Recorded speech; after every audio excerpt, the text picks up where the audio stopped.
Hello everyone, welcome back to my channel. Thank you so much for watching. My name is Dr. Ritu Dayma. Welcome you all. आज की इस video में हम लोग बात करेंगे aphorism number 53 के बारे में from the book Organon of Medicine.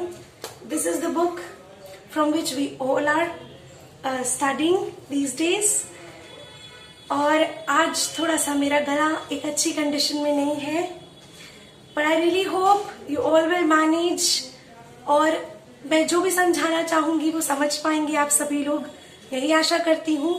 Channel को सब्सक्राइब कर लीजिए अगर अभी तक आपने सब्सक्राइब नहीं किया है, और बेल आइकन को प्रेस कर दीजिए उससे, ताकि आपको नोटिफिकेशंस मिल जाएंगे. And very important, I literally want to thank you all from the bottom of my heart. The way you trust me, the way you believe in my consultations, I literally thank all of you guys. Stay tuned and stay connected with me like this. चलिए अब हम बात करते हैं aphorism number 53 के बारे में. True mild cure take place as we see only in homeopathic way. True सच्चा हल्का, mild cure मतलब माइल्ड क्योर ही नहीं कि हल्का क्योर मिलेगा फिर वापस रिलैप्स होगा. माइल्ड क्योर का मतलब है कि आपको बिल्कुल सहज तरीके से और बिल्कुल कोई परेशानी दिए बिना आपको एक क्योर मिल जाएगा, जो कि हम देखते हैं होम्योपैथिक वे से ही मिल सकता है. A way which as we have also shown above, जो कि हम aphorism नंबर 7 से 25 तक सारे तरीके पढ़ चुके हैं. प्लेलिस्ट आपके लिए पूरी रेडी है, जाइए चेक कीजिए aphorism नंबर 52 तक, वहां सभी aphorisms हैं. In a difficult manner by experience and deductions is also the true and only one whereby disease may be most surely, rapidly and permanently extinguished by art. तो हमने यहाँ क्या पढ़ा था, एक बहुत अलग सा तरीका है जो एक्सपीरियंस से आता है, जिससे आप एक सच्चा और एक अच्छा तरीका ढूंढते हैं डिजीज को आपकी बॉडी से बाहर निकालने का. और क्या है, ये क्या करता है, श्योरली पक्का पक्का, रैपिडली जल्दी और परमानेंटली आपकी डिजीज को ठीक करता है बाय आर्ट. एक कला है. होम्योपैथी प्रैक्टिस करना हमेशा एक कला है, एक साइंस जरूर है. क्यों इसको आर्ट कहा जाता है, अब आप बहुत सारी बुक्स में पढ़ेंगे, इसका बहुत लॉजिकल मीनिंग दिए होंगे आपको. This is called art and science because this inductions, this is deductions, and बहुत साइंटिफिक तरीके भी हैं. पर अगर सिंपल तरीके से आप देखें तो आप लोग अलग अलग होम्योपैथ से मिलेंगे, जिनका प्रैक्टिस करने का अलग तरीका होगा, जिनको आप देखेंगे कि वो किस तरह से एक मेडिसिन का सिलेक्शन करते हैं. तो ये बेसिकली एक कला है.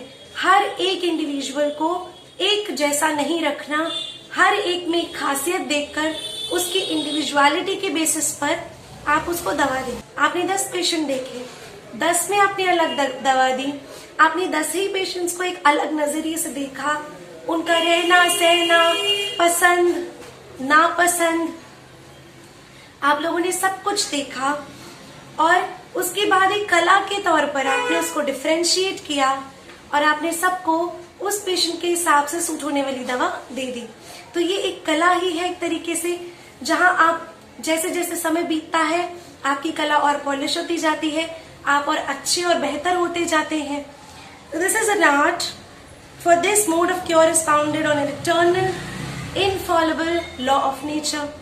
अभी हम बहुत जगह पढ़ चुके हैं कि होम्योपैथी लॉ ऑफ नेचर पर बेस्ड है, इटर्नल लॉ ऑफ नेचर पर बेस्ड है, इनफॉलेबल है. ऐसा नहीं है ये कि एक नया सा कंसेप्ट आया, उस नए से कंसेप्ट पे ये काम कर रही है, आपकी कुछ बीमारियों को दवा देगी. नो, ये एक ऐसे लॉ पे काम करती है जो जीवन का ही लॉ है, जो प्रकृति का लॉ है, जो नेचर का लॉ है.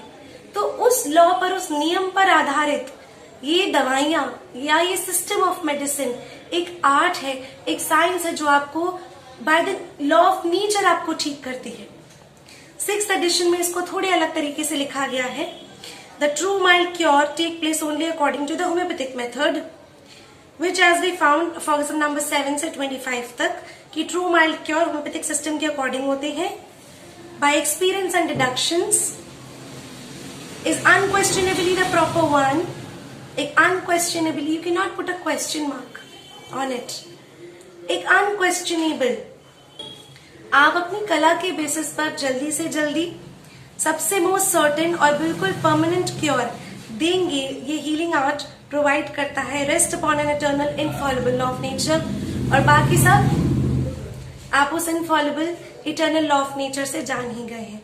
The pure homoeopathic healing art is the only correct method, the only possible to human art. एकदम करेक्ट मेथड है, स्ट्रेटेस्ट वे है क्योर का, as certain as there is but one certain line between two given points। एक रास्ते से दूसरे रास्ते तक सिर्फ एक लाइन, आप कोई सब्स्टिट्यूट यूज नहीं कर सकते, आप एक दवा की जगह दूसरी दवाई नहीं दे सकते। अगर आपको एक क्योर अचीव करना है तो ये आपका तरीका है, ये आपका पेशेंट है, आप इस तक एक ही रास्ते तक इसकी बीमारी को दूर करने के लिए पहुंच सकते हैं। There are not 2 ways 3 ways to go, ऐसे ठीक नहीं हो रहा है तो ऐसे ठीक कर दो, नहीं, आपके पास एक ही तरीका है जो है genuine homeopathic way of prescribing. कोई जल्दी नहीं है, हर एक तरीका, हर एक होम्योपैथ का तरीका अलग है प्रैक्टिस करने का, लेकिन आई मस्ट से सबका तरीका सही नहीं है। I came across few of the individual these days जो it is just a general thing, इसका इस अफोरिज्म से कोई लेना देना नहीं है।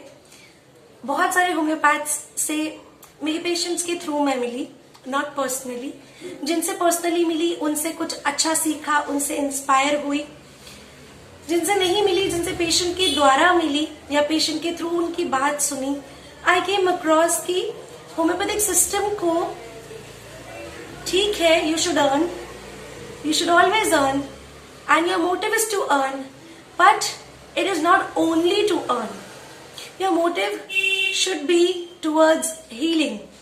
अगर आप हीलिंग करना चाहते हैं, पेशेंट को ठीक करना चाहते हैं, wealth is following you, wealth आपको फॉलो कर रही है, तो उसमें आपको चिंता करने की कोई जरूरत नहीं है। You will be a successful person, successful physician.